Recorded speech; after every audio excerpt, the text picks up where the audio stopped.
Bonjour, comme c'était prévu, au cours de cette dernière vidéo, nous allons expliquer le code VBA ou le programme VBA qui contrôle la saisie des entrées et des sorties de stock. Donc, il s'agit d'une séquence vidéo réservée aux personnes qui ont déjà des notions de base de la programmation. Pour ceux qui n'ont jamais réalisé un programme informatique, pas de souci, des séances d'apprentissage de la programmation pour les débutants seront programmées prochainement sur cette chaîne. Alors, dans le formulaire saisie du mouvement de stock, nous avons en rouge entrée max et sortie max. Ce sont des quantités à ne pas dépasser.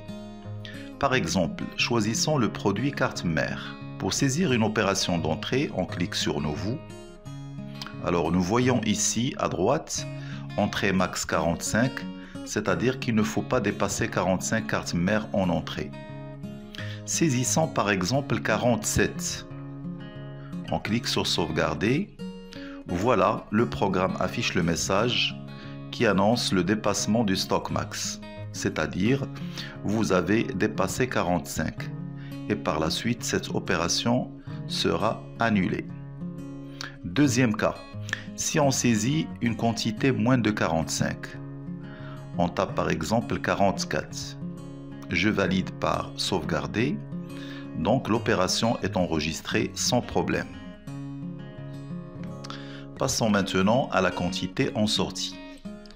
Nous avons ici la possibilité de saisir 79 cartes mères au maximum, c'est-à-dire faire sortir 79 cartes mères. Alors, si on dépasse cette quantité, par exemple je saisis 82, on voit ici le message qui annonce le dépassement de stock. Je clique sur Nouveau, je tape 70 par exemple, et voilà, l'opération est enregistrée sans problème. La question, quel est le programme qui fait ce contrôle? Pour voir la partie du programme qui effectue le contrôle, on passe au mode création. On sélectionne le bouton Nouveau. Dans la fenêtre Propriétés, on clique sur l'onglet Événements, Événements sur clic, les 3 points, et voilà, nous arrivons au programme attaché au bouton Nouveau. Avant de vous expliquer les détails de ce code, on va passer à la fenêtre Module.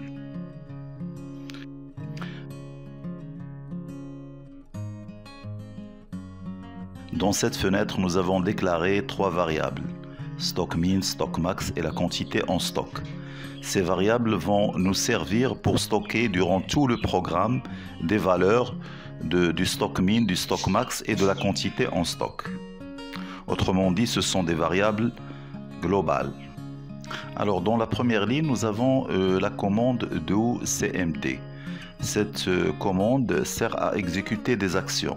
Donc, ça va nous permettre de créer un nouveau enregistrement.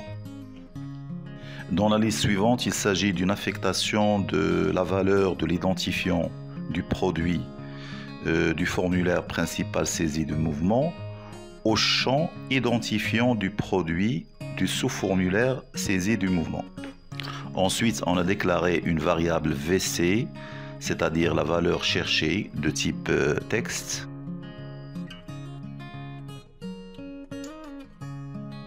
Là, nous avons déclaré 2 variables RST et RST1.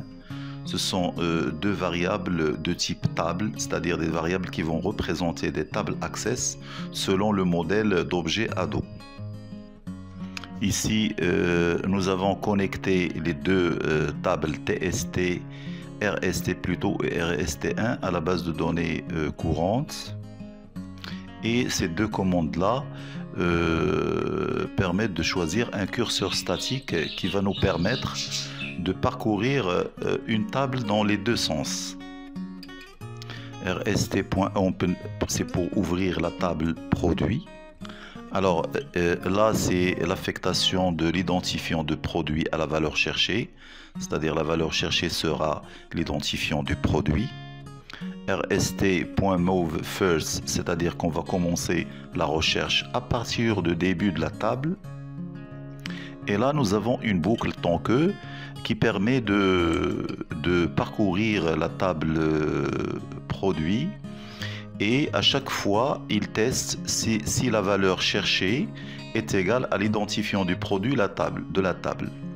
Une fois la valeur cherchée égale à l'identifiant du produit, qu'est-ce qu'on va faire ici? On va affecter le stock min à la variable globale smin qui a été déclarée dans le module, et là le stock max dans la variable globale smax qui a été également déclarée dans la partie module. RST move next, ça permet de se déplacer dans la table, c'est-à-dire de passer d'un enregistrement à un autre dans la table. Et finalement, cette partie de code vous permet de trouver le stock min et le stock max d'un produit à partir de la table T produits. Dans cette partie-là, nous avons calculé le total des entrées et le total des sorties à partir de la table T mouvement. Là, on calcule la quantité en stock, c'est le total des entrées moins le total des sorties qui ont été trouvées dans la partie précédente. Et pour terminer, on affiche les résultats dans les zones de texte que vous avez déjà vues en rouge, texte 23 et texte 21. Alors, pour conclure, cette partie de code ou cette procédure nous permet de chercher le stock min et le stock max d'un produit et par la suite calculer la quantité en stock de ce même produit. On passe maintenant au bouton enregistrer. Donc de la même façon que tout à l'heure, on va afficher le code attaché à ce bouton. Voilà la procédure attachée au bouton enregistrer. Nous avons commencé par une déclaration de v-entrée d'une variable. Cette variable v-entrée reçoit la quantité qu'on va taper dans la zone entrée. Et là, on va tester, on va comparer la quantité entrée avec la quantité autorisée. Alors, si c'est supérieur, on affiche un message, attention, vous avez dépassé le stock. Sinon, l'opération sera enregistrée et un message sera affiché, opération enregistrée. Même chose pour la quantité en sortie. On va affecter à la variable v sortie la quantité qu'on va taper dans la zone sortie. Et puis on compare cette quantité entrée avec la quantité en stock. Si c'est supérieur, donc le message attention, vous avez dépassé la quantité en stock. Sinon, l'opération sera enregistrée et un message affiché, opération enregistrée. Et là, dans ce dernier test, si la quantité en stock est inférieure au stock min, c'est-à-dire au seuil, donc un message est affiché pour déclencher une commande de réapprovisionnement. Voilà, c'était une brève description de ce code-là. Et si vous avez des questions ou des précisions, n'hésitez pas à écrire des commentaires. N'oubliez pas de télécharger l'application avec le code VBA. Vous trouverez le lien en bas de la vidéo. Merci de votre attention et à la prochaine.